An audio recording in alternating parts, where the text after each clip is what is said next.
বাংলা ভাষায় হরহামেশা কথা বলতে আমরা যেমন খুব বেশি স্বতঃস্ফূর্ততা অনুভব করি, অর্থাৎ প্রত্যেকটা বাক্য বলতে আমাদের কারোর কাছে শুনতে হয় না, কোনো কিছু নিয়ে চিন্তা করতে হয় না।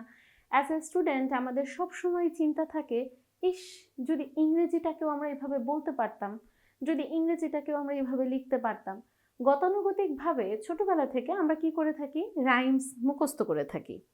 এবং ছোট থেকে আস্তে আস্তে যখন আমরা বড় হই, আমাদের বিভিন্ন টপিক থেকে যে প্রশ্নগুলো থাকে, আমাদের বেশিরভাগ সময় মায়েরা কি করেন, সহজে নম্বর পাওয়ার জন্য সেই প্রশ্ন উত্তরগুলোকে মুখস্থ করিয়ে দেন।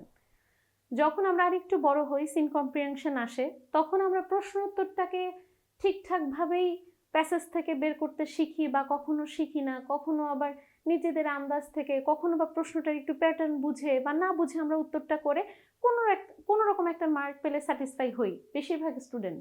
কিন্তু কিছু কিছু স্টুডেন্ট আছে যাদের চিন্তা চেতনা থাকে সবসময় আমরা একটু এক্সট্রা অর্ডিনারি মার্ক পাওয়ার চেষ্টা করব, বা আমরা একটু ভালো করার চেষ্টা করব, বা আমরা একটু ফ্রি হ্যান্ডে লিখবো। যে আমাদের সব সময় যে গতানুগতিক কোনো একটা এসে বা কোনো একটা ডায়ালগ অথবা কোনো একটা লেটার বা কোনো একটা ইমেইল মুখস্থ করে লিখতে হবে, আমরা তেমনটা লিখবো না। বরং এই প্রেশারটাকে না নিয়ে আমরা যদি ফ্রি হ্যান্ডে লিখতে পারি, আজকের ক্লাসটা মূলত যারা মুখস্থ করতে করতে হাঁপিয়ে গেছে তাদের জন্য। আজকে আমরা চেষ্টা করব শুরু থেকে এবং অ্যাডভান্স লেভেল পর্যন্ত ক্লাসগুলোর সংখ্যা বাড়ার সাথে সাথে আমরা চেষ্টা করব ফ্রি হ্যান্ড রাইটিংয়ে লেখার এবং ট্রান্সলেশন করার। প্রথমেই আমি একটা বাক্য লিখছি বোর্ডে, যে বাক্যটা সকলের সাথেই পরিচিত। যেমন আমি যদি বলি, আমি ভাত খাই। সাপোজ আমি আমার মাইসেলফ সম্পর্কে লিখছি বা আমার ডেইলি রুটিন সম্পর্কে লিখছি, তখন আমি আমার ডিনার অথবা ব্রেকফাস্ট অথবা আমার লাঞ্চ সম্পর্কে যখন আমরা বলতে চাই, তখন আমাদের বিভিন্ন খাবারের কথা বা খাবার সময়সূচির কথা বা এখন কি করছে সেই অর্থে বিভিন্ন কিছু সেন্টেন্স লিখে থাকি। দ্যাটস ওয়াই আমি একটা ছোট সহজ বাক্য নিয়েছি যাতে করে তোমাদের বুঝতে খুব সুবিধা হয়। যেমন আমি ভাত খাই, এটা একটা বাংলা বাক্য, এবং লক্ষ্য করলে দেখতে পাচ্ছি এই আমি, এটা হচ্ছে বাক্যটির কর্তা, এবং এই যে আমার খাই, এটা হচ্ছে ক্রিয়া, এবং কি খাই, ভাত খাই, এটা হচ্ছে আমার কর্ম। তার মানে হচ্ছে আমরা বাংলা বাক্য গঠনে এখানে দেখতে পাচ্ছি প্রথমে কর্তা বসেছে, এরপর কর্ম বসেছে, এরপর ক্রিয়া বসেছে। ঠিক এই বাক্যটাকেই যদি আমি ট্রান্সলেট করতে চাই, তাহলে প্রথমে আমরা কি জানি, এই আমি এর যদি ট্রান্সলেট করি তাহলে কি হয়ে যায়, আই। বাংলা বাক্যের বেলায় ক্রিয়াটা সবার শেষে বসলেও ইংরেজি বাক্য যখন আমরা ট্রান্সলেট করতে যাই বা ইংরেজি বাক্য ক্রিয়েট করতে চাই, তখন কিন্তু আর কর্তার পরে কর্ম বসে না, বরঞ্চ ইংরেজির ক্ষেত্রে সাবজেক্টের পরে সবসময় কি বসে থাকে, ভার্ব। তাহলে আমরা বাংলা বাক্যে যেহেতু ক্রিয়া হিসেবে খাই পেয়েছিলাম, তাহলে ইংরেজি বাক্যে এই খাইটা হচ্ছে ভার্ব, যার ইংরেজি করলে আমরা পেয়ে যাই কি, ইট। কি খাচ্ছি আমি, ভাত খাচ্ছি, তাহলে আমরা লিখতে পারি কি, রাইস। I eat rice. তার মানে ইংরেজি বাক্য গঠনের আমি যে প্রথম স্ট্রাকচারটা পেলাম সেটা হচ্ছে সাবজেক্ট, এরপরে বসিয়েছি আমি ভার্ব, এবং সবার শেষে বসিয়েছি আমি অবজেক্ট। তাহলে প্রশ্ন হচ্ছে, এই সাবজেক্ট কে? আমরা সাবজেক্ট বলতে মূলত কি বুঝে থাকি, কোনো একটা কাজ যে সাধন করে থাকে তাকে আমরা বলে থাকি সাবজেক্ট, অর্থাৎ কোনো একটা বাক্যে কে দ্বারা প্রশ্ন করলে আমরা যাকে পাবো সে হচ্ছে সাবজেক্ট। একইভাবে এই সাবজেক্ট যা কিছু করবে সেটা হচ্ছে ভার্ব। অপরদিকে অবজেক্টটা কি, এই ভার্বকে যখন আমরা কি দিয়ে প্রশ্ন করি এবং একসাথে যে উত্তরটা পাই সেটাই হচ্ছে অবজেক্ট। ভার্বকে প্রশ্ন করলে একসাথে যতটুকু উত্তর আমি দিতে পারবো সেটা হচ্ছে অবজেক্ট। এখন প্রশ্ন হচ্ছে, আমি কোনো একটা ইংরেজি বাক্য শুধুমাত্র কি সাবজেক্ট, ভার্ব, অবজেক্ট এইটুকু দিয়েই সীমাবদ্ধ করি? এটা ছোটবেলায় সীমাবদ্ধ হলেও ধীরে ধীরে যখন আমরা বড় হতে যাই, তখন আমরা আমাদের বাক্যের পরিধিটাকে বড় করি। এবং কিভাবে পরিধি বড় করি, অবশ্যই এই ইংরেজি বাক্যের সাথে তখন যে এক্সট্রা শব্দগুলো যুক্ত হয় তার প্রধান কাণ্ডারি হিসেবে ব্যবহৃত হয় প্রিপোজিশন। প্রিপোজিশন, এবং এরপরে তো আরও এক্সট্রা বিভিন্ন পার্টস অফ স্পিচ থাকেই। তার মানে হচ্ছে যখনই আমরা ফ্রি হ্যান্ড রাইটিংয়ে কোনো কিছু লিখব, এই যে আমার সেন্টেন্সের স্ট্রাকচার, এই স্ট্রাকচারটা মনে রাখার পাশাপাশি আমাকে যে প্রথম বিষয়টি সম্পর্কে মনে রাখতে হবে সেটা হচ্ছে প্রিপোজিশন। কিভাবে? যেমন আমি বললাম আই ইট রাইস, আমি কি খাই? আমি ভাত খাই। এখন আমি যদি এক্সট্রা করে বলতে চাইতাম যে আমি সকালে ভাত খাই, বা আমি রাতে ভাত খাই, বা আমি দুপুরে ভাত খাই, তখন আমার এই সময়টাকে এক্সট্রা করে বসানোর জন্য তার পূর্বে কি বসাতে হতো? অবশ্যই প্রিপোজিশন। যেমন এই সেন্টেন্সটাকে যদি আমি তখন বর্ধিত করতে চাইতাম তাহলে আমার কি লিখতে হতো? I eat rice at noon, আমি দুপুরে ভাত খাই। তার মানে কি এই যে এক্সট্রা ওয়ার্ডটুকু বা এক্সট্রা যে শব্দগুলো আমি বসালাম, এর সূত্রপাত করেছিল কে? প্রিপোজিশন। দ্যাটস ওয়াই আমি বললাম যে আমরা আমাদের সময়ের সাথে সাথে ইংরেজিটাকে আরও বেশি ইনরিচ করার জন্য বা অ্যাডভান্স করার জন্য যখন বাক্যগুলোকে আরেকটু বড় করি, প্রথমেই যে টার্মটা আমাদের সামনে আসে সেটা হচ্ছে প্রিপোজিশনের অধিক ব্যবহার, এবং এই প্রিপোজিশনের সাথে অন্যান্য পার্টস অফ স্পিচগুলো যুক্ত হতে থাকে এবং আমাদের সেন্টেন্সগুলো তখন বড় হতে থাকে। আচ্ছা, এবার আসি, আমরা একটা বাক্যের মধ্যে তো দেখতে পেলাম যে সাবজেক্ট, ভার্ব, অবজেক্ট এবং এক্সট্রা হিসেবে প্রিপোজিশনের ব্যবহার। বাক্যটা কমপ্লিট মোটামুটি। এবার আমি একটু বড় একটা বাক্যে আসি এবং সেই বাক্যটাকে কিভাবে আমরা ফ্রি হ্যান্ডে ইংরেজিতে নিয়ে যেতে পারি সেটা একটু দেখি। যেমন আমি যদি বলি গতকাল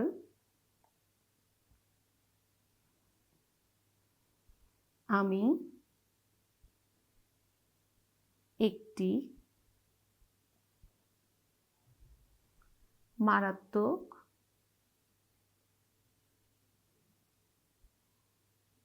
দুর্ঘটনা দেখেছিলাম।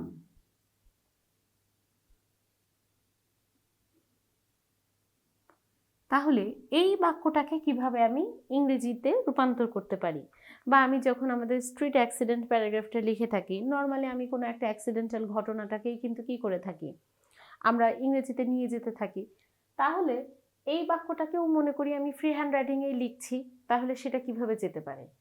আরেকটা বিষয়, যেমন আমরা যদি জানি যে আমাদের কোনো একটা জায়গায় গেলে সেখান থেকে পড়ে যাওয়ার সম্ভাবনা আছে, বা কোনো একটা কিছু করতে গেলে ব্যথা পাওয়ার সম্ভাবনা আছে, আমরা কি থাকি? একটু সতর্ক থাকি। ঠিক তেমনি ইংরেজি বাক্য গঠনের ক্ষেত্রেও আমাদের ল্যাকিংসটা কোথায় বা গ্রামাটিক্যাল কোন কোন ক্ষেত্রে ভুল হওয়ার সম্ভাবনা বেশি, এটা যদি মাথায় থাকে তাহলে কিন্তু আপনা আপনি আমাদের ওই জায়গাগুলোতে একটু বেশি ইমফ্যাসিস দেওয়ার গুরুত্বটা আমরা নিজেরাই বুঝতে পারবো, এবং সেই গুরুত্বে যদি আমরা প্র্যাকটিসটাকে বাড়াতে পারি, আমাদের ইংরেজি যে ফ্রি হ্যান্ড রাইটিংটা আছে সেখানে কিন্তু ভুল হওয়ার সম্ভাবনাটাও কমে আসবে। আচ্ছা, আসা যাক এই বাক্যটার কাছে। যেমন এই বাক্যটার মধ্যে দেখতে পাচ্ছি গতকাল আমি একটি মারাত্মক দুর্ঘটনা দেখেছিলাম।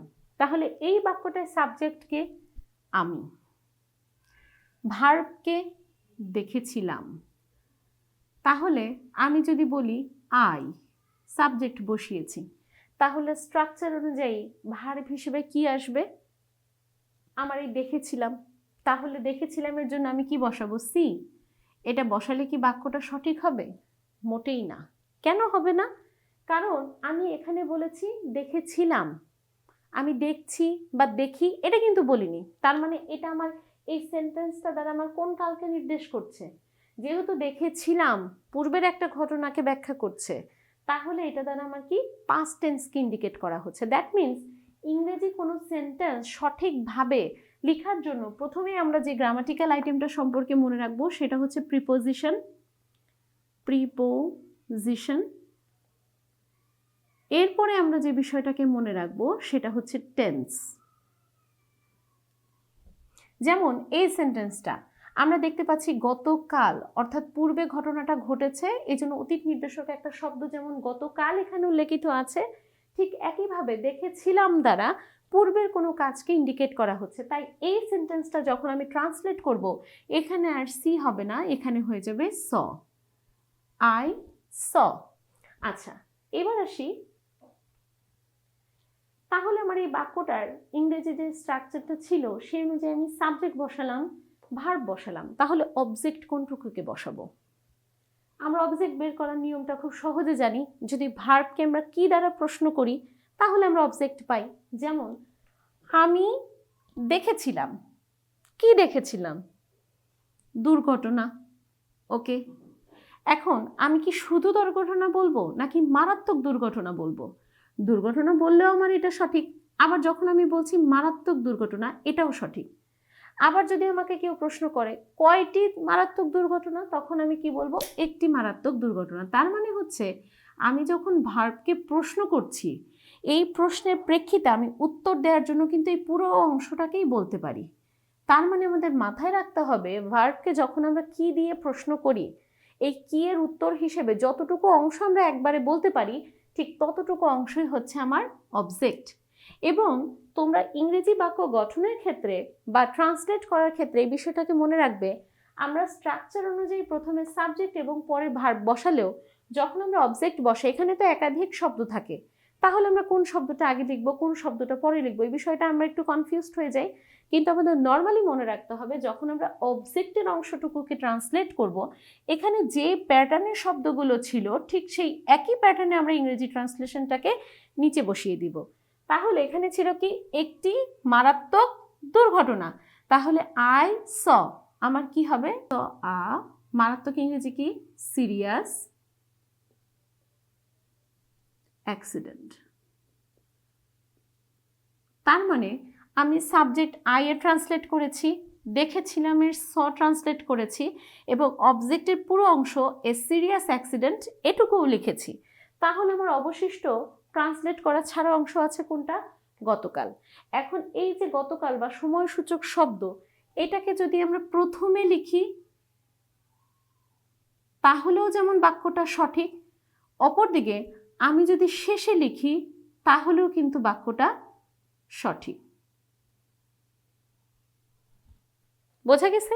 তার মানে হচ্ছে ইংরেজি কোনো বাক্য গঠনের ক্ষেত্রে আমরা যে বিষয়গুলোকে মাথায় রাখবো বা ইংরেজি কোনো ট্রান্সলেশনের ক্ষেত্রে আমরা যে বিষয়গুলোকে প্রথমেই মাথায় রাখবো সেটা হচ্ছে প্রিপোজিশন, সেকেন্ড ওয়ান হচ্ছে টেন্স, থার্ড ওয়ান হচ্ছে সাবজেক্ট, ভার্ব, অবজেক্ট। এবং এই ভার্ব নির্ণয়ের ক্ষেত্রে আমরা মনে রাখবো আমাদের সাবজেক্টের পাশাপাশি পার্সন এবং সেন্টেন্স প্যাটার্ন। এই কয়টা বিষয় যদি আমরা মনে রাখি তাহলে কিন্তু আমাদের ফ্রি হ্যান্ডিং করতে খুব বেশি সুবিধা হয়। আচ্ছা, এবার আসা যাক যে বাক্যটাকে আমি ট্রান্সলেট করছিলাম, গতকাল আমি একটি মারাত্মক দুর্ঘটনা দেখেছিলাম। Yesterday I saw a serious accident, অথবা আমরা বলতে পারি I saw a serious accident yesterday, দুটোই সঠিক। এখন এখানে তো আমি কোনো স্থানের নির্দেশ করিনি। যদি স্থানের নির্দেশ করতাম, যেমন আমি যদি বলতাম গতকাল আমি পুকুরের পাশে একটি মারাত্মক সড়ক দুর্ঘটনা দেখেছিলাম।